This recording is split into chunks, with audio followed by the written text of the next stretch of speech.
Salut à tous. Soyez la bienvenue sur la chaîne. Je vous espère très bien portant. Ici ça va. Les amis, on va faire le pronostic quintet de ce mercredi. Direction la région des Hauts-de-France et plus précisément l'hippodrome de la Capelle pour le quintet plus de ce mercredi 6 septembre 2023, le prix du Crédit Agricole Nord-Est. Ça sera de l'attelé. Distance 2700 mètres. Réunion 1, course 1.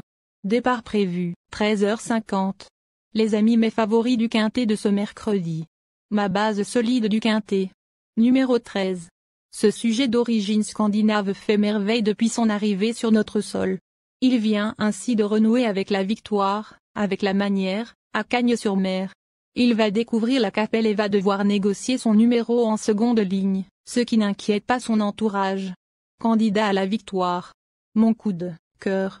Numéro 12. Il s'agira d'une première apparition à la Capelle pour ce sujet d'origine transalpine, évidemment rompu à l'exercice du départ lancé. Après avoir enchaîné les résultats, il vient d'essuyer une disqualification à Enghien. Confié à un pilote qui va le découvrir, il faut le reprendre. Ma dernière minute du quintet. Numéro 1. Elle compte 2 accessites en autant d'apparitions sur le parcours du jour et va y évoluer pour la première fois totalement déférée. Elle vient de jouer de malchance et trouve une belle opportunité de se rattraper. Elle n'a pas encore gagné cette année. Sa place est à l'arrivée.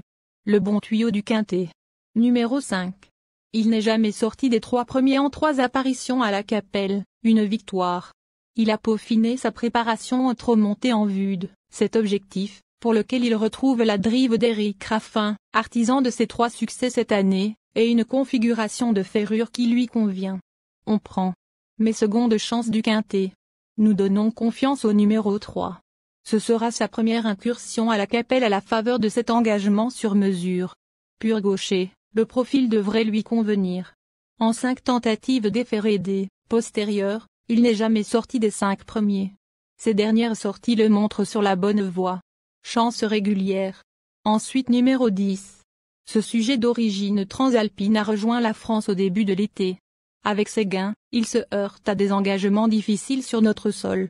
Mais attention, celui-ci est plus accessible, il n'est pas dénué de moyens et n'a plus à faire ses preuves départ, lancé. À ne pas négliger. Ensuite numéro 6. Il a échoué pour sa seule apparition à la Capelle, fin juin. Il est loin d'avoir connu cette saison la réussite des années précédentes et a peu couru cet été. Il est confié à un nouveau pilote et évolue dans une configuration de ferrure qu'il n'a encore jamais expérimentée. Tout bon ou tout mauvais. Enfin numéro 11. Il compte 3 accessites en 5 tentatives à la Capelle. Avec Dioui d'Ocagne, c'est le doyen de l'épreuve et les bonnes opportunités se font rares. Il garde néanmoins de beaux restes et s'est classé 3e la seule fois que Pierre-Yves Verval a drivé. En courant off, il peut accrocher un